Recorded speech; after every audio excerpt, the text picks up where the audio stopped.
You know, you go to a therapist and they give you all this analytic advice, but have you ever thought, how do I analyze my therapist? How do I evaluate if they're actually good at counseling? Well, here I'm going to give you a 14-point checklist for exactly how to evaluate your therapist.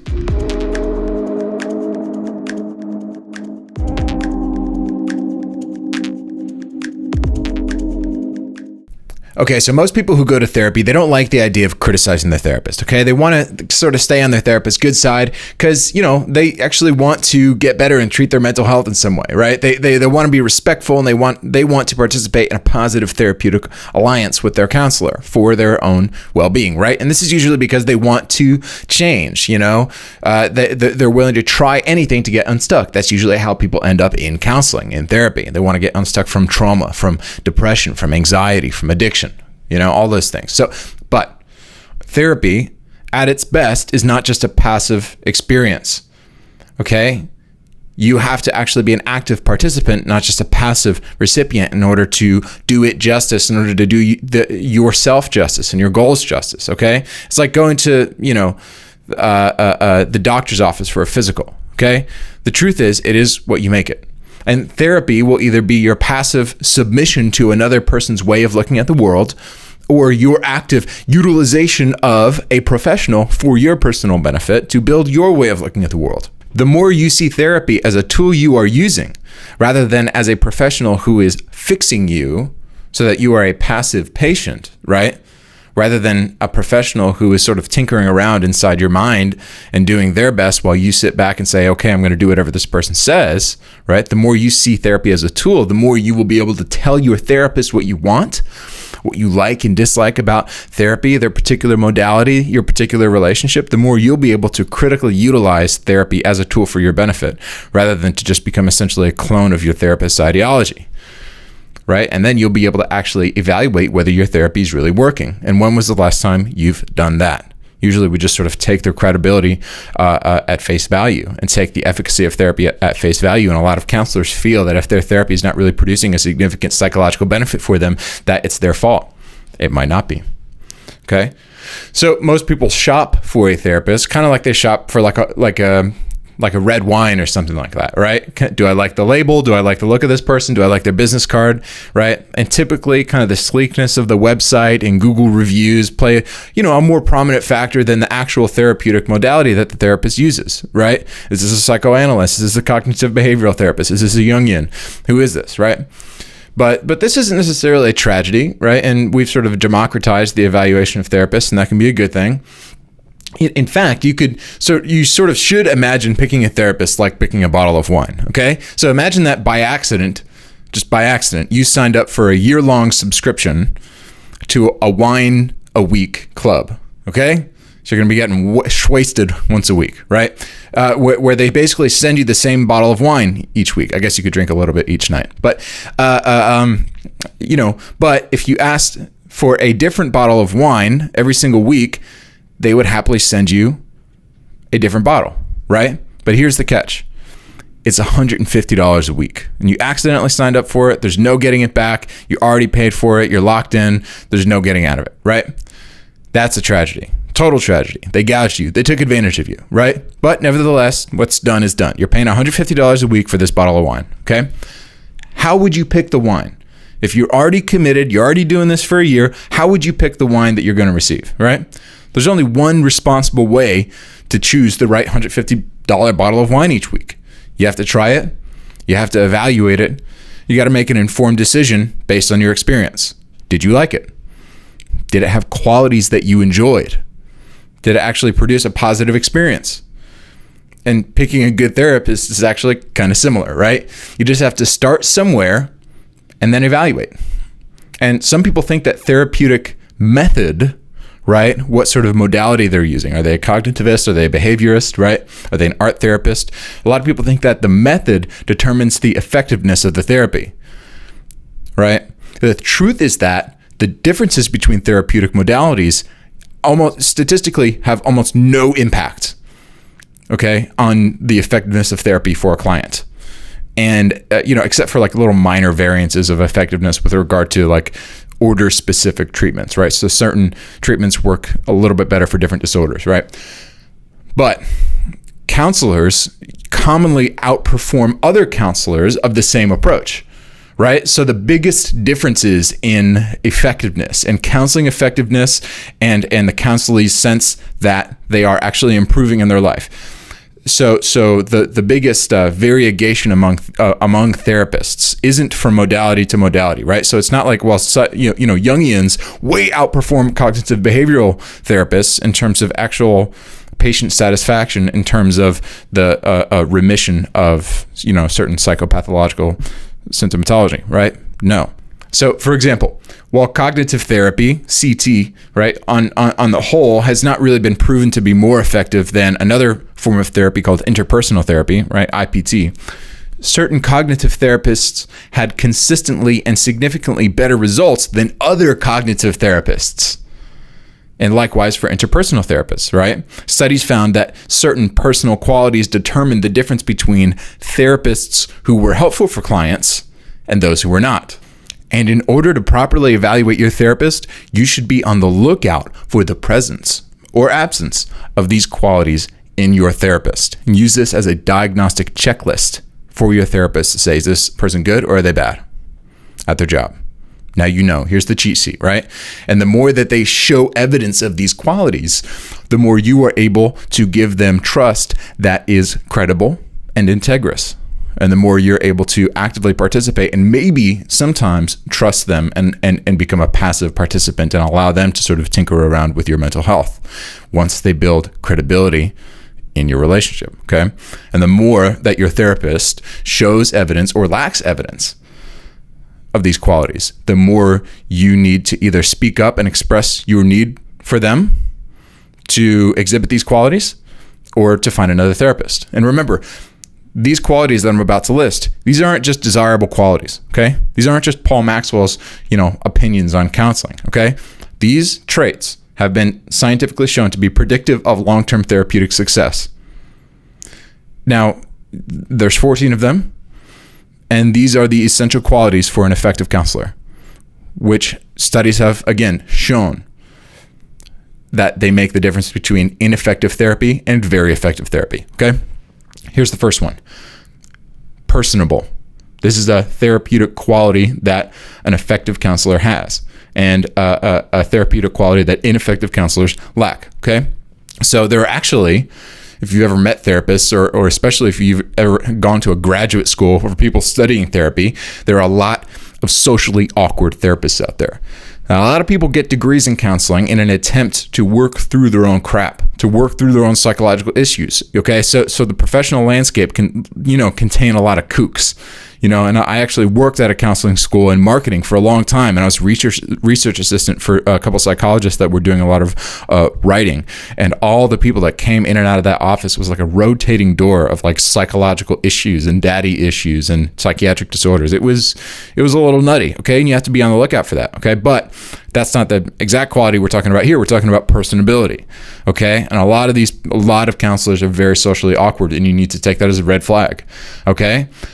So, but reliably effective therapists will manifest being personable, okay, personability, in these 6 ways, okay? And this is what the scientific studies have shown, okay? They'll be really good at articulating their thoughts. They'll be very good at reading people, right? Kind of reading the room, right? They're not constantly getting you wrong. They're like, is this what you're saying? And you're like, no. And you do that a lot. It's like, that's a red flag, okay? So they're really good at articulating thoughts, reading people, controlling and expressing their own emotions, okay? So they're not always like flying off the handle, okay? Warmth and acceptance, right? If they're really cold and that you have a really, like, you get kind of a tingling in your spine because you're like, I really don't feel like we have a personal connection here, that's their fault, okay? It's on them. It's on the therapist to have a personable quality, okay? So they're good at articulating thoughts, reading people, controlling and expressing emotions, warmth and acceptance, empathy, and focusing on the needs of the counselee. Okay, so if they're constantly relating everything back to their own experience, right, that shows a lack of personability. That's a red flag for probably an ineffective therapist. Okay, and these might seem fairly basic. You might be like, yeah, that's like the basics of relationship, but you'd be surprised how many people actually stay in counseling with people who fail to exhibit many of these qualities of personability. Okay, and these traits are quite rare among counselors, and they're basically as rare among counselors as they are among regular people, which is to say that they are fairly rare. So the first trait that you need to look out for and be aware of its absence is personability, or being personable. Okay. The second is that they're welcoming. So during the first meeting, clients are often sort of hyper attuned to the verbal and like the nonverbal body language, okay, and cues and tone and breathing patterns. Okay. So effective therapists are mindful of the client's experience from the moment they step in the door. Okay, so clients shouldn't feel guilty for voicing a sense of unwelcome or distrust. Okay, a poor therapist will get defensive and they'll be sort of careless about your first visit, and they'll seem sort of like underwhelming in their level of concern for your experience there, right? And a good therapist will take these cues, right, as information to use for their client's good. So if the client says, well, I don't really feel welcome here, and in a sense, the counselor is intended to host the counselee in their office, right? And it's their job to host them and to welcome them and to make them feel welcome, which is why scientifically this quality has been shown to sort of predict whether a therapist will be effective or not. Okay, so personable, welcoming. Number 3, they have to be trustworthy. And this might seem really obvious, but it's actually not. So a good therapist doesn't assume their trustworthiness, but actually works from the assumption that trust must be earned. Okay, so even the over-trusting client, and you have that with a lot of psychopathologies, you have clients that are too trusting and over-trusting, and they have issues with relational boundaries, right? Even the over-trusting client should learn that their trust is not cheap, okay? And a lot of therapists will take advantage of that. They'll try to assume as many of these qualities as possible, even if they don't exhibit them, okay? And the therapeutic alliance that you build with the counselor, between your counselor and you as a client, can be a place in which both the suspicious and the vulnerable learn to build firm but flexible boundaries that simultaneously cultivate safety and intimacy. Okay, so a therapist that is either presumptive about your trust of them just because you're there, or they're detached, they're not building any social capital with the client, and that's basically climbing a therapeutic ladder that can't handle the emotional load of a good therapeutic relationship, in which wounded mind and people suffering from mental health issues can be actually healed and grown. Okay. Non-judgmental exploration needs to be ventured into. Moral stances need to be made. Secrets need to be disclosed. And if you don't have a trustworthy relationship built, none of those things can happen credibly, and none of those things can happen organically or helpfully. Okay, so trustworthiness is the third trait that's predictive of an effective therapist. Okay, the fourth is that they're pedagogical, or that they're happy to teach the client what they need to know, and they don't expect the client to sort of catch up to where they are. So they take upon themselves the burden of instructing or helping the client to get to a level of psychological knowledge that helps them to do heavy conceptual work in the relationship. So what I mean by that is therapists have a tendency, and especially if you talk to counseling students, you will get this all the time. It's the most annoying thing in the world, okay? Therapists have a tendency to use like psychobabble when talking to clients. So basically what that is they require the client to speak their language that they learned in school, and they're basically unable to translate their psychological knowledge into a language that the client is comfortable with. Okay, so and there's a legitimate place for that. They call this like psychoeducation, which is basically like, you teach trauma survivors, like, hey, this is what trauma is. This is common symptomatology of trauma. This is what people commonly experience after you experience what you experience. Okay, people who explain the psychological phenomena that you're explaining, well, there's a whole group of people like that. They're called XYZ, right? Okay, so there's a place for that. So psychoeducation can be a tool for empowerment, but used carelessly, Technical psychological vocabulary and psychiatric vocabulary can be the therapist's means of establishing like a dominance hierarchy in which the client doesn't have enough education to subject the therapist's speech to critical inquiry. Okay, so basically the therapist is going to say, hey, sit down. This is what you're experiencing. These are the words to explain what you're experiencing. And there's essentially like a hierarchy there that the therapists build using their authority as a therapist rather than as sort of a peer-to-peer relationship. So the client should always feel as though they have agency to say, you know what, no, that's not what happened, or no, I don't think I fall under that label, right, to the therapist. And the issue can remain an active point of discussion. It's not like the client says, no, I don't want to talk about that, and the therapist just has to pretend, well, okay, well, that's not relevant anymore. A good therapist will always remain, you know, psychologically critical toward the data that he or she's getting from the counselee, but the issue can remain an active point of discussion, but the therapist should never be appealing to psychological manner, which implies to the client, like, you know, this is what you're experiencing. I have a degree. You don't. Case closed. Okay. They should never just be making appeals to authority, which is a logical fallacy, obviously, but therapists often get away with that. Okay. So being pedagogical means that they are happy to sort of, you know, hold their psychological knowledge in an open hand in a way that is instructive for the client and doesn't sort of make appeals to authority just to explain where the client's coming from, right? So they're pedagogical. That's the fourth trait. Okay, so they're personable, welcoming, trustworthy, pedagogical. 5 is they're straightforward. Okay, so therapists, they often get stuck in a string of sessions that have no like intuitive connection to any progress. Okay, so at any given point, the client should always be able to ask the therapist, how does this contribute to my treatment plan? Okay, and the therapist should be able to give a straightforward answer off the cuff. They should absolutely be able to do that. And if they can't, do not come back. So with this information, the client's, you know, has 2 options. You either, 1, you express dissatisfaction with the treatment that you're receiving, or the plan, or the purpose, or the pace, or any of that stuff. And then 2, you could just begin the process of finding a new therapist. Okay, so 5, they're straightforward. 6, they're persuasive. Okay, so well, the therapist should be generally non-judgmental, okay, for the sake of giving the client a safe space to speak openly about their experience.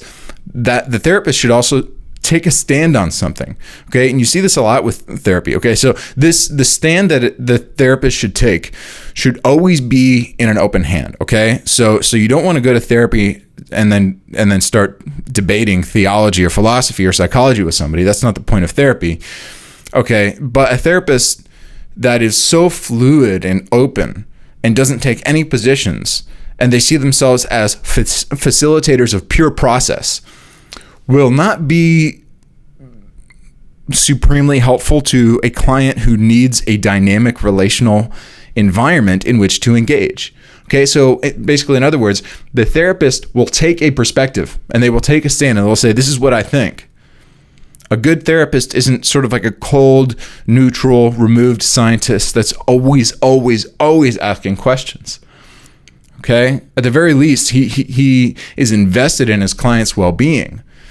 And this well-being is defined in a certain way. So practically speaking, a therapist who only asks questions may as well just be like a therapy software, okay? And therapists who feel more like computers than people will be handicapped in their ability to build a therapeutic reliance. And a lack of ability to be persuasive and actually take a stand on an issue from the therapist's perspective is predictive of ineffective therapy. So more than that, persuasion is a matter of entering into discourse.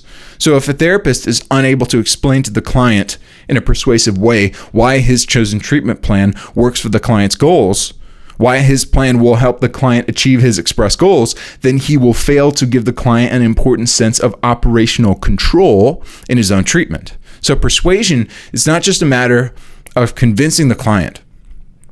It is a matter of including the client in his own therapeutic practice and in his own therapeutic process.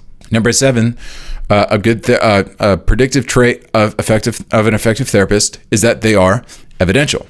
So this means that good therapists make decisions based on evidence, not ideology. Okay? So a good therapist will constantly monitor client progress and satisfaction to determine whether the treatment plan ought to be modified or paused or replaced or scrapped. Okay? And so it's for this basic reason that the effective therapist will have from the outset a means by which he will quantify the progress of the client. Okay?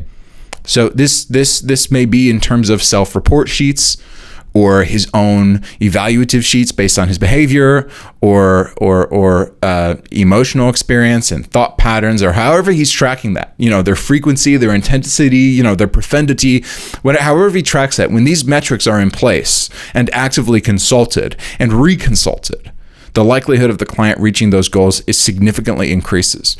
Whereas a lot of therapists kind of wing it and are kind of casual about the not just the treatment plan, but the quantification of that plan. You want to know, as a client, what are the methods by which you are gathering evidence, and what are the metrics in which you are classifying and cataloging this evidence, so that we can effectively and intentionally achieve a resolution to this particular treatment plan. What do you think? And there's going to be a degree of ambiguity there in the beginning, because the therapist does need to gain data and gain information from the client, but that's what client intake sheets are for. And ideally, the client should be paying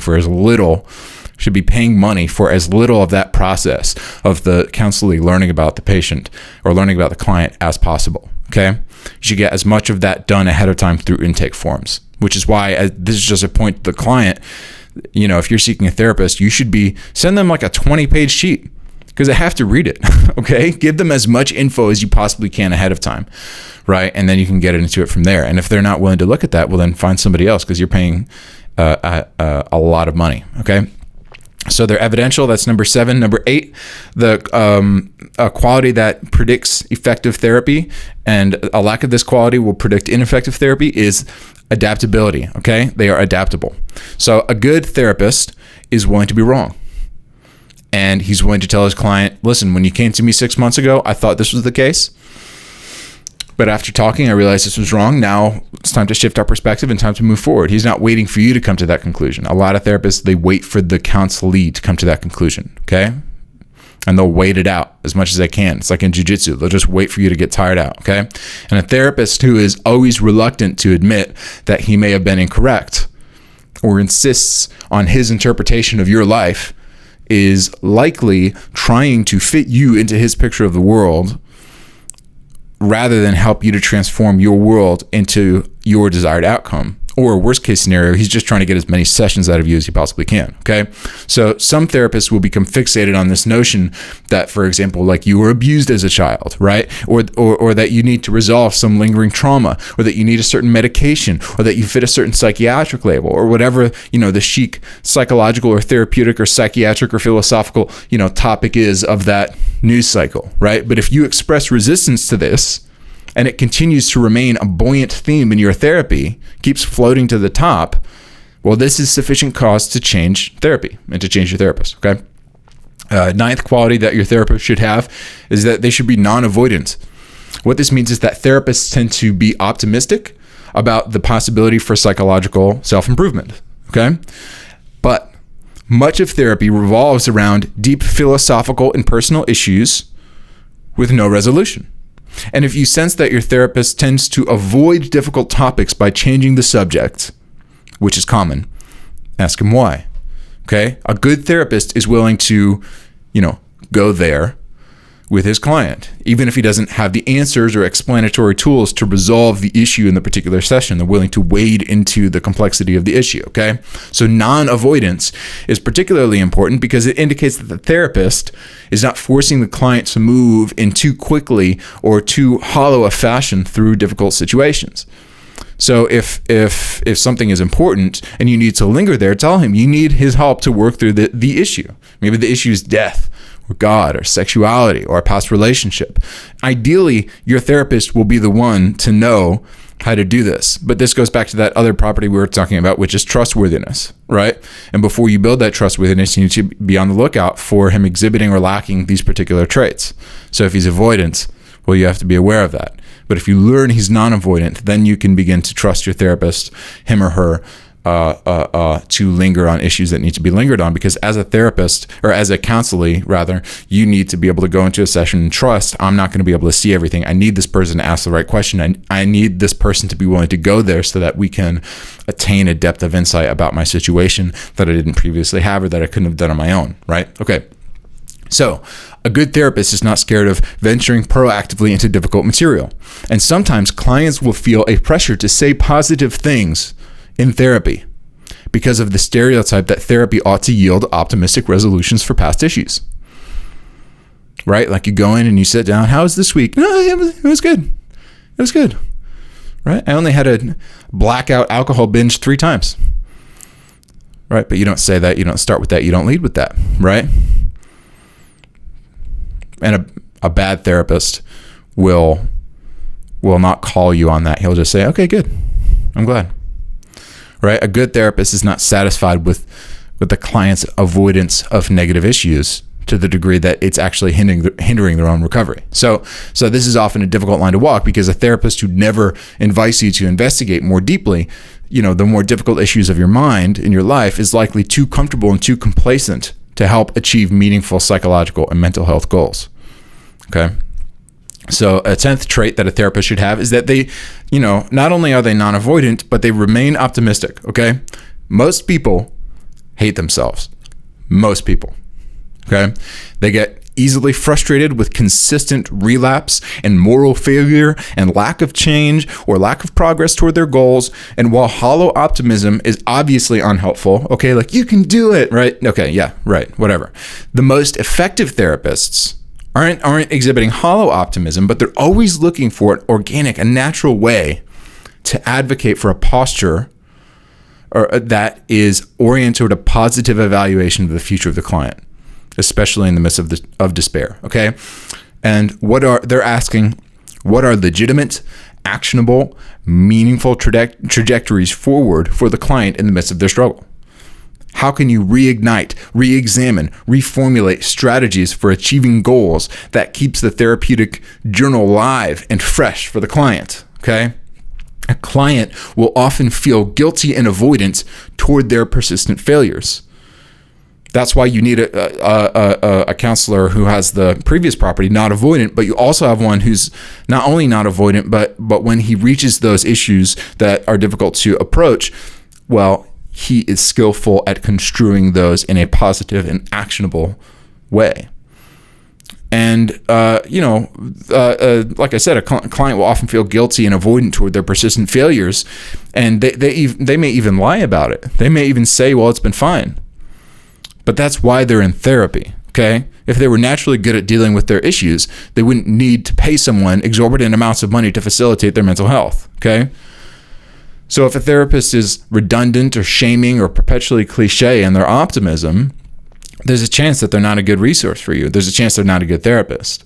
Okay, so find someone who's willing to be committed to and intelligent about your goals more so than you've been, and use their emotional energy to implement their treatment plan with rigor. Okay, so if they can't supply the optimism that you need, you can ask for more, and sometimes that will work.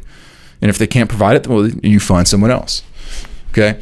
Number 11, a trait that predicts effective therapy, or a personal trait that predicts an effective therapist, is that they are contextual. Okay. So there are many reasons a therapist won't be sensitive to your particular context. Okay.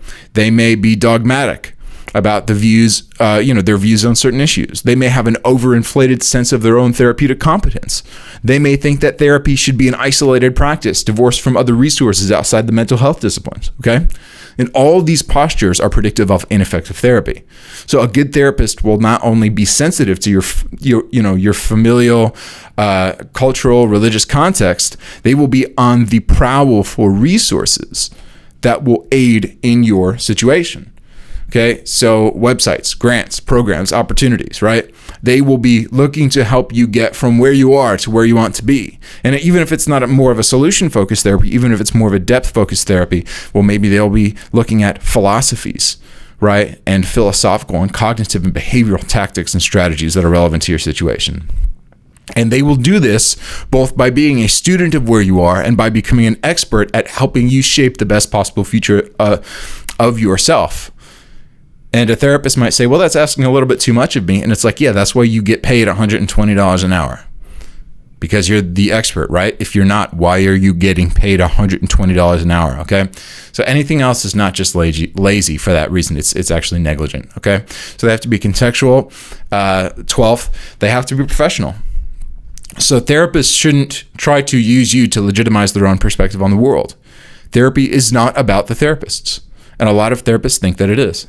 Okay, if you get the sense that your therapist is trying to get you to agree with them about issues like religion and politics or philosophy, you need to recognize that this is not only unacceptable, it is unprofessional. Okay, a good therapist won't try to change who you are by inserting their story into your story. Instead, they should help you to become the best version of you possible according to your goals, not the best version that they think you should be according to their goals, right? And you need to be on the same page about that, especially if there's some ideological interference coming from their end. And most therapists tend to be kind of more left-leaning. And if you're more left-leaning, then that's going to be an easier common ground to establish. But you are the one who needs to be aware of that. And if you're, for example, more conservative, that's an issue that you're going to need to resolve with that therapist before you wade into too deep of waters with them psychologically. Okay. So 13th personal trait that predicts effectiveness of a therapist is that they are up to date. So most therapists fail to stay up to date on the research in their field. So psychological science is constantly self-correcting, and every time, and very few principles remain the same over time. Therapy consistently swells and with fads that die very quickly. So a good therapist will not only be up to date on the latest research, but will be, critical of the latest research as well, right? So like a lot of therapists are very fad-based therapists, and so they say, "Ooh, this is the latest sort of psychological trend," and they, especially younger therapists, so sort of be, I would say look for a therapist that's maybe been doing this work for about 10 years or so, and if they're like, I went to this one therapist once, he was 26 years old, and I was like 25, and it was really difficult for me to take this guy seriously. So they won't just be up to date on research. They'll have enough case wisdom to be critical, or to critically receive the most up to date research that they're reading as well. So there's rarely such a thing as psychological certainty. And one way to sort of pinpoint someone who hasn't done their homework on an issue is to listen for dogmatisms, right? To listen to like, well, the science is settled and this is how you work, right? So a part of very general value of therapy and the effectiveness of proactive psychological work, there's very little psychological knowledge that deserves a dogmatic tone, okay? So no one is more aware of this than the therapist who actually is saturated in the latest research, okay? So, and if they're not, they're likely just repeating psychological tropes that they heard in their graduate classes. So the 14th point. So just to sort of review the points that we've gone over so far. And again, these are traits that predict effectiveness in a therapist, and the lack of which predicts an ineffective therapist. Okay. They're personable, welcoming, trustworthy, pedagogical, straightforward, persuasive, evidential, adaptable, non-avoidant, optimistic, contextual, professional, up to date.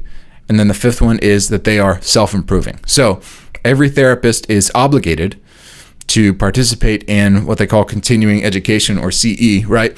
But a good therapist will always be honing their skills for a specific goal, right? Whether that is to become a more well-rounded therapist, right? A better grief counselor, more informed about the latest PTSD treatment research, getting new credentials, things like that. So don't be shy about asking questions like, do you do the minimum CE? Are you working actively toward becoming toward bettering your therapeutic competency? What are you working on right now? What are you thinking about? What are you reading, right? Don't be shy about asking those questions. Inquire about your therapist to your therapist. Ask hard questions. Ask what they're learning. Ask how their perspective is changing. Ask how their perspective has changed. Right? And the more they have to say in response to those questions, the more likely it is that they are not the kind of person to sort of coast in life or in therapy, which contributes to certain other properties that we've talked about before, like trustworthiness and professionability, personability, and being up to date. All of these 14 traits predict effectiveness in therapy. Don't be shy about using them. To the degree that you're unwilling to evaluate your therapist, you are willing to throw away money. Okay? And the more money you throw away, upwards of $500 to $1,000 a month on therapy, even just if you go the minimum once a week, right? That could create financial crisis for you. It could create financial stress for you. And it's not to say that therapy is never worth it. It absolutely can be worth it. If it wasn't worth it, that's all this video would be. Why therapy isn't worth it. But it's not that. Okay? Worth implies value. What I'm saying is there is a way to evaluate whether or not what you're paying for is actually worth it. Therapy can be worth it if the therapist adds value to your life. And these 14 traits, personal traits of the therapist, were the single element that predicted the variegation or the difference or the disparity of effectiveness among therapists. Okay, this is what made the difference between effective therapy and ineffective therapy. Were not what view they took, wasn't even how long they've been a therapist, even though I think that is an important issue. It was whether the therapist had these 14 personal traits. Okay, so I'm going to run through these traits one more time. Okay. An effective therapist has these traits. An ineffective therapist doesn't have these traits. And if you see a lack of this trait, it's a red flag and you should find someone else who does. Okay. It might even not be a bad idea to send the therapist these traits beforehand to say, do you think that you have these? And let's talk about them. Okay. So the first is that they're personable, means that they're good at reading people. They're good at controlling their emotions. They're good at listening empathetically. They're good at focusing on the needs of the counselee, right? They're personable. They're welcoming. They're aware that they're the host of the client-counselee interaction, okay? They're trustworthy. That's number 3. They understand that they can't presume trustworthiness. They have to earn that credibility with the client, and that they should even help the client to realize that the therapist should have to earn that credibility.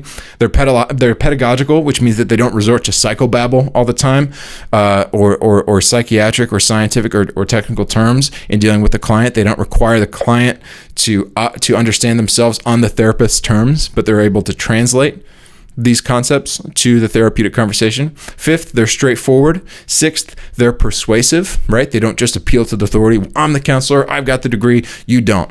They actually explain and enter into dialogue with you about these concepts, right? And respect your opinion and your critical thinking skills enough to say, okay, I need to persuade you of this, and it's possible I could be wrong.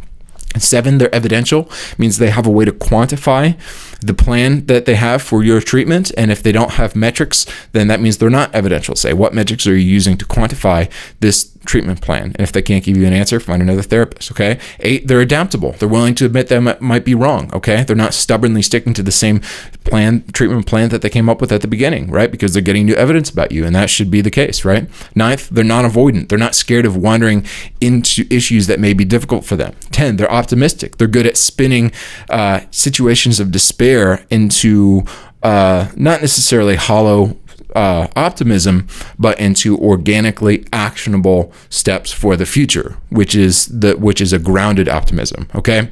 11th, they're contextual, which means that they're not pushing their ideology on you, and they're actually saying, how can I strategically help you to get from point A to point B? All right. I'm not just helping you to realize some new thing about your childhood every week. You know, if that's where we are, maybe that's something that you would need to do in therapy. But what contextual means is they have a big picture in mind, and they realize that they can't just apply a cookie cutter to your therapeutic context. There are certain tools that they will need to learn in order to provide the best treatment for you that are specific to your particular situation, to your particular context, to your particular needs, to your particular goals, to your personality, all of these things, right? They will become an expert, not just in psychology or in therapy, but in you. Okay. The 12th property is that they're professional, so that they shouldn't be pushing they shouldn't be looking to make you a version of them. They should be looking to make you the best version of you. 13th, they're up to date, which means they're not just operating out of the latest psychology tropes that they heard in graduate school, but they're actually saturated in the psychological research, learning what's most effective for the particular brand of therapy or the particular issue that they're marketing themselves as an expert in as a therapist. And then 14th, they're self-improving. And what that means is that every therapist is obligated to participate in this continuing education, and that you as a client need to be saying, okay, what is that education? What are you learning right now? now? How are you bettering yourself? How have you bettered yourself? What's your growth pattern look like? And they should be able to enter into dialogue with you about all 14 of these traits. A lack of these traits is a red flag. The presence of these traits is a green light. Go forward and use these traits to evaluate whether or not the therapist you are meeting with will actually be worth the financial investment of the therapy.